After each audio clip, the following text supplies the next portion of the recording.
Hello, my name is Sheryl Shaffer. I'm the host and producer of Veterans Helping Veterans TV. I'd like to introduce my guest, and she is Renee Hamilton-McNealy. Renee, I've known you for a while now, and I know you're in the military still, so can you tell us which branch of the military you joined and what you do in the military now? Hey, Sheryl, thanks so much for having me. So I decided to join the United States Army. I love a challenge, and I wanted to be a part of something that I consider to be the greatest at what it is and the most challenging. And so at that time, I think it's about 22 years ago, I chose Army over the other branches, although all of them do rock. What I do now, I'm a director of instructors. I have a unit, and there are about 20 plus instructors who teach human resources, professional development classes, and logistics. And we have a couple of other military educational courses. So I have the opportunity, honor, joy, and pleasure to mentor and groom the instructors within the United States Army Reserve. That's awesome. And I know recently in the last few months, you really kind of outdid yourself, in my opinion, because I will just say this, I am the daughter of I had two Marine Corps fathers, my father and my stepfather. My stepfather retired as a Sergeant Major in the Marine Corps. So Sergeant Major, I know you just went to the academy, so can you speak about that a little bit? Oh gosh, it was my career life goal. And I understand even having the opportunity to be considered to go is an accomplishment of itself, but it's something that would not be a reality for me if the women before me haven't fought to make it an opportunity. So I'm truly grateful for those who led the way. It was a great opportunity to work with the top 1% of those in the Army, as well as sister services in 40 other countries. I got the opportunity to meet so many different outstanding leaders from different cultural backgrounds with different level of professional experience. And it challenged me as a professional, personally, and as a woman. How long have you served so far? It will be 22 years at the end of this year. And about 50% of my career has been served on active duty. So about 22 years. Well, very good. And thank you for your service. Thanks so much. So I'm sure since you've been in 22 years, you've seen a lot of changes in the military. Oh, by far. So that's part of what I want you to talk about is when I was in the Army, I was in a long time ago. I was in from 68 to 71. And during that time, if you were a woman in the Army, you could not get married and still serve. And you certainly could not be pregnant and still serve. There were a lot of women that got involved with men, and as soon as they got proposed to or found out they were pregnant, they left the military. And I think part of what the military has learned over that time, this was in the late 60s, they were losing some of the best and the brightest. So they had to change the military policy.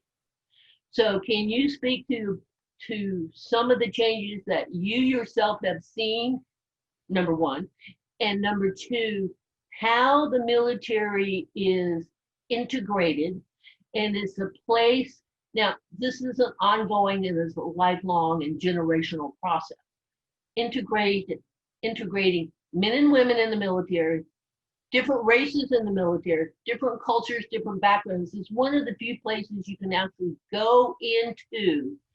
And if your skill set is as good as a man, you will be rewarded as good as a man. Does that make sense? Now that women are serving in combat, it's equal risk for equal reward. When I was in, we had, although I know people that served in Vietnam, but they were not technically on the front lines unless they were a nurse. So can you address some of that?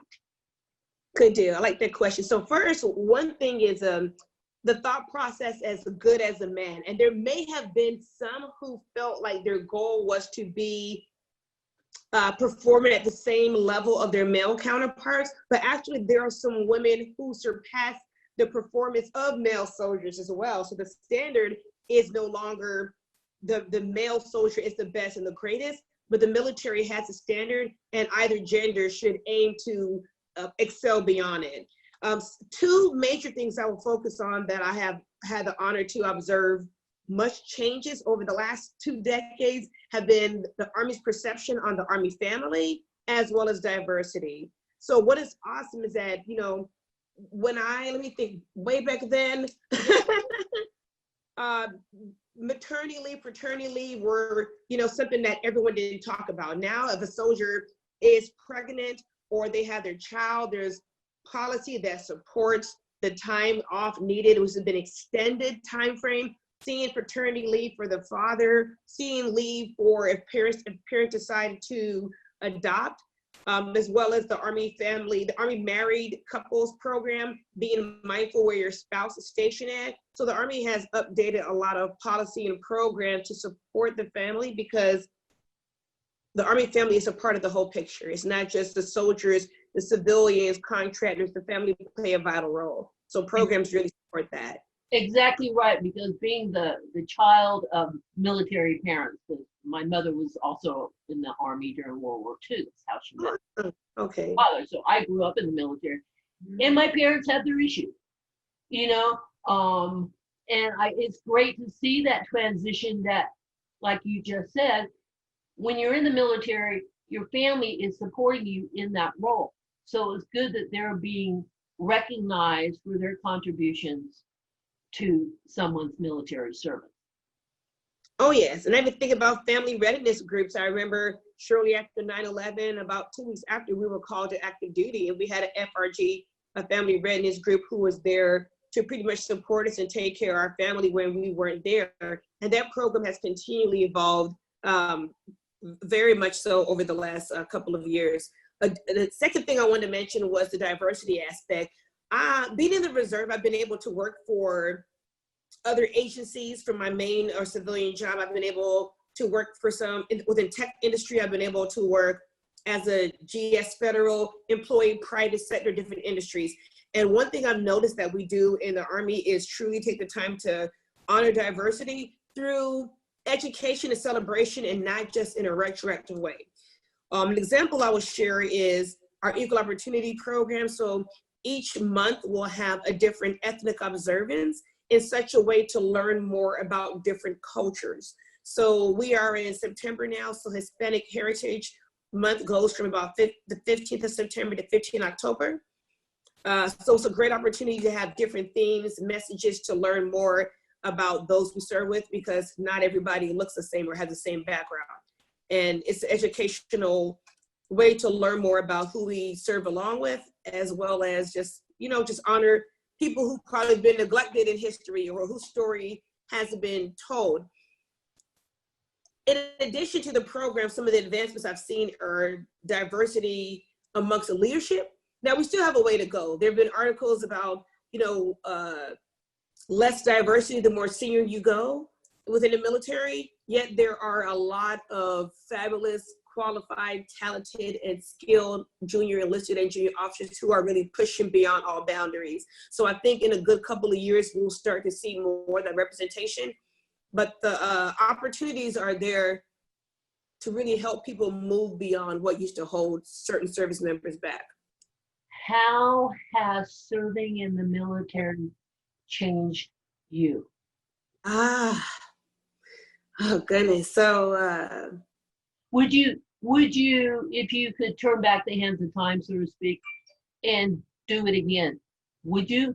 And if you would, why? So I mean, that's all really basically the same question. Is, you know, the military, you've been good to the military, and the military has been good to you. Oh yeah, so I feel I would have, because growing up, I probably would have called myself rebellious. It wasn't that. It was more of being what my father would say, you are a Hamilton, you can do anything. And I used to watch the commercials. Yeah, they were successful. Be all that you can be. And I was always about being bigger, better, and more. I love giving myself my own challenges. I mean, in high school, I went from cheerleading, track, and powerlifting, and all kind of stuff. So I looked at that as far as, wow, this can be something very challenging, very different. I saw my sister join the Navy, go and come back, and I wouldn't say a whole different person, but a better version of herself. And I was interested into what and who I could become from what is deemed as the most challenging thing to do. To go back, I definitely would. The only difference is I probably would run track. You probably do what? I probably would run track and field because I did so in high school, but I got hurt in basic training. I hurt my hip flexor, my knee. So I couldn't take advantage of those track scholarships when I got back. I regretted it for some time. I mean, I regretted getting hurt, but that's what happens if you're training for combat. I mean, that can happen. So I would definitely ensure that I afford myself the opportunity to perhaps run for, the Army's track team. But I knew where I needed to be because I was able to pull out a lot from myself in basic training. I love continual development and growth. I don't like to get comfortable in one spot. I have friends who are like, you're always graduated from something. And I love going to challenging schools. I was usually either class leader or a distinguished honor grad, but the same lesson my mother embedded into us, it wasn't about just being great for you, it's who else you can mentor, support along the way. And that's one of the key lessons that truly helped me to move forward in my career in the Army, as well as those to my left and right. So as you rise up, you help others to rise up with you. Oh yes, because people, you just say it's lonely at the top, and I think that mentality is, yes, there will be less leaders, yes, you're a smaller percentage, but it's all about relationships. And you don't wait till you reach the top of anything to start to foster those relationships. It's something that it's as best when it happens along the way and you grow together. And the Army afforded me the opportunity. I don't know too many other non-military opportunities where you can continue to grow with people despite any unit, organization, or location you go to. But I've been able to foster some really robust, long-lasting friendships and relationships. Part of what the Army does and going through basic training is it breaks you down to where you think of others before you think of yourself. That's part of being a team. How does the team survive? Leave no man behind, leave no person behind. You all go together, you all come back. That's the whole idea of being in a team. All right, and the thing about that is some may have the thought process that you have to be competitive and better than everyone else around you to thrive. You do have to be competitive, and that means you're marketable, which means that you take the time to invest in and advance your technical and tactical skills, but it doesn't mean you have to topple over your team to stand out, because if you do that, you're going to be standing alone at the wrong time. So I believe there's room to always advance yourself individually as well as those around you. That's what a true leader does. So where are you at now in your brilliant military career? So I am a maneuver sustainment instructor, sergeant major. So again, I'm pretty much a sergeant major I have about 20 soldiers, and they're all instructors in the United States Army. And we conduct different professional military educational courses. So I'm here in the Bay Area, California. My unit is in Hawaii, and everything is kind of remote now. I am looking forward to be in contact with my soldiers in person. So that's what I'm doing in the Army Reserve. I am working with some other projects to really help to advance our military forward. And that's just kind of something I want to be a part of. But primarily, that's what my role and responsibility is in the reserve. What are you doing civilian-wise with yourself? So before I even get into what I'm doing now, I have to speak to what plant the seed. Again, my mother and father were entrepreneurs. They worked for themselves. They raised all 8 of us. I was the middle kid, even though that's even numbered. And the 2 biggest things I saw growing up was either serving in the military or working for yourself. Okay, I had a desire to be a lawyer. I don't regret that. I prefer to work with the youth and help with prevention and law education. But the 2 biggest things were either serving in the military and working for yourself.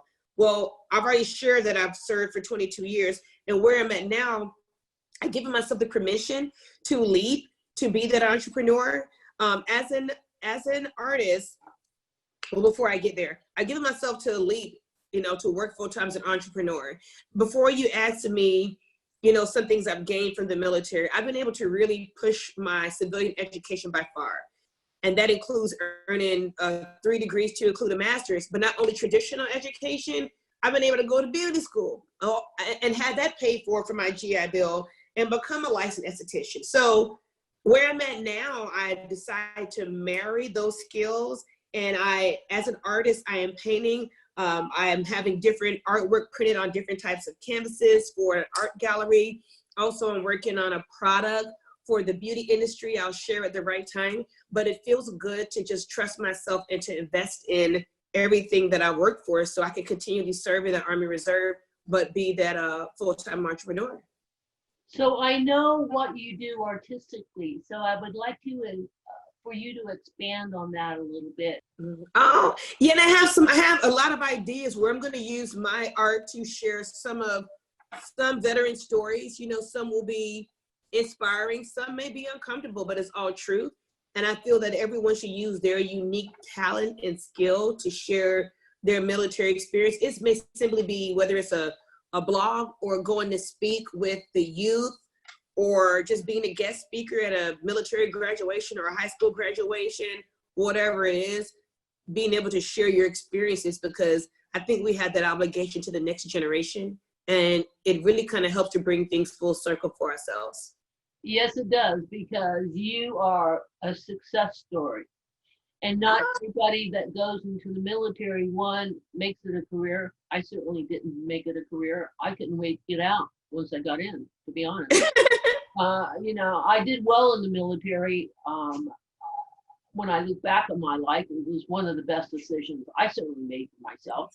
And I went to college on the GI Bill and graduated from San Francisco State, Cal State Northridge. So education is the key to everything you do in life. Oh, yes. And relationships is the key. So it's relationships that click something for me. Army family, leaders, and mentors. You can be a rock star and be awesome. And well, I mean, I kind of pushed myself through some obstacles and boundaries, like nothing was going to get in the way, because about 3 months before 9/11, I unfortunately lost my mother. And we kind of spoke in general about it, where I felt like everything just stopped. You know, I could not fathom or imagine the sun rising the next moment. And I knew my battle assembly was coming up with my unit. At that time, we called it drills. And in my mind, at that age, I was 20, I was like, I'm not going to drill. I lost my mom. Like, I wasn't going to go to school, anything. And there was a master sergeant in my unit. I was just a private then. And she's, oh God, it's a rock star. She really is. And she just told me to come into the unit. She just wanted to check up and make sure I'm okay. You know, I won't be there too long. It was a little trap, but it was good. Because long story short, when I got there, just having a conversation with her, they wanted to lay eyes on me, make sure that I was okay, no harm to myself or anyone else. And I remember a collection happening in formation, and I wasn't even sure what that was about until I was called in front of the formation. And not only did they give me that donation, not donation, they gave me that gift, also prayed.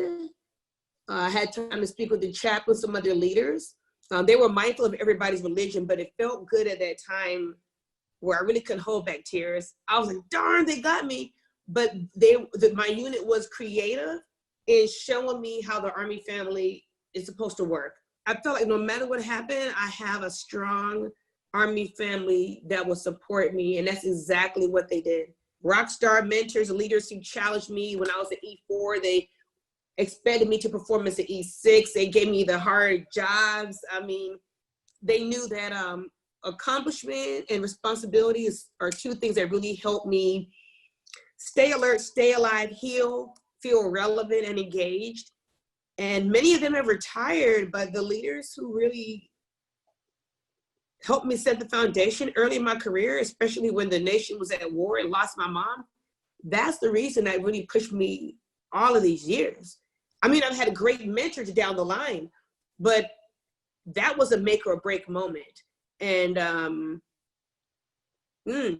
so Army family, leaders, mentors who go beyond the job, the people who remember who you are. There's a person behind the rank. There is a human and a spirit behind the name tapes. And when they took the time to recognize little old me, I really felt like I mattered at that time. And that was a bit much to process. But education, opportunity, Army family, challenges, and support is what made up my career. I know everybody's career is different and unique. I've dealt with some stuff. I'll save it for a book later on. But in reflection and in retrospect, I have to look at the strength of those relationships is what fueled my resistance despite any obstacle or bump. Because I knew those who came before me had it worse. Not to undermine my own experience or to invalidate it, but I just felt like there are some who are going to be behind me expecting me to keep going, and those before me who cleared some of the weeds out of the way and the rubbish for me to push. And I told myself one day, hopefully I'll make Sergeant Major, hopefully I'll be at the academy, but I'm going to give it my all to make it a reality. And 2019 to 2020 ended up being that year. Now, I know, Renee, you don't have any children, but if you did have a daughter and she said to you, Mom, I'm really thinking about going into the Army or any of the services for that matter, what would you say to her? If God blessed me with the opportunity and honor to be a mother, I would have to trust that who I am as a mother and in parenthood nourishes that child to know they can be their best and their most. And there is room in every industry, room in every job, not only for men, but for women alike. And if my daughter decided that United States military was something that she wanted to align herself with, I would fully support that. She just got to go Army Corps. Go Army. I just want to ask you if there's anything else you'd like to say or comment on, because it's your story. Thanks again so much for having me to share a snippet of my story. It really means a lot because it affords the opportunity for me to reflect and share with others. Something I do want to share is that for any military, whether it's Army or any other branch or just youth or even those who may be older than me, I think what makes something magical is knowing how you can give back, never undermining your service to who you are, what you do. I have not deployed. I volunteered to go 3 different times. That wasn't in alignment for my career, yet I've had the opportunity to support by being a financial manager for medical personnel who deploys, surgeons or whatnot. Also have the opportunity to work as an Army Wounded Warrior advocate, helping Wounded Warriors transition from service. And I've had the opportunity to share my art with my unit, whether I'm painting someone to turn them into, oh God, what do you call them? Not the Grouch. Yeah, the Grouch for Christmas. What is the Grinch, the Grinch, or holiday parties and events. There are so many different ways to support the military, and I feel that people should identify their unique talents and skills and contribute how they can, and don't undermine what their experience have been. And also just to go beyond what's expected of you. I've had a leader when I was a junior soldier who told me about the TSP program, Thrift Savings Plan. He didn't have to, but at that moment, he was like, you're going to sit down here, you're going to sign up, and you're going to start putting money away. And that was 20 years ago. And I'm grateful for him. So just go beyond what is expected, but never undermine your service, never undermine your commitment, and give back in the unique ways that you can. Are you also involved in any of the veteran groups? So Women Veteran Alliance, I am a member with Women Veteran Alliance. And also, since getting back from the academy, I've been looking at how I'm going to commit my time, energy, things of that nature. I recently became a member of Delta Sigma Theta Sorority Incorporated, and that is a sorority focused on social action and social justice and action. And I also look at who I am now, because who I was before I went to the academy is a whole different person, different skill set. Right? And so I know that once I kind of move forward and establish in what I'm doing as an entrepreneur, I can then provide opportunity to help other women veterans who are trying to start their small businesses as well. I think that's where I can provide that support at this time. So anyway, Renee, thank you for taking the time and allowing me to interview you. I think you're just great at what you do, and we can't wait to see some body painting photos from you, and we can't wait to see how this turns out, because I'm excited that you gave me the opportunity to do this, and that's exactly what it is. And I'll never forget how we met. You Facebooked me, and we became friends, and you came down to the media center because it wasn't too far from where you were the media center we film in Palo Alto, and you at the Mhm. time were living in that area and came on and great guest, and but 5 minutes wasn't enough. So thank you for reaching out to me, and really happy that we did this interview. I think Okay. that's a wrap. Renee, what do Yeah. you think? Yeah, that feels good. That feels Okay, good. that sounds good to me. Thank you so much. I really appreciate you. We'll see you later. All right, have a great one. Casper says Bye. bye. Oh, you're perfect. All right, talk to you later, buddy. Okay. Thank you, Renee.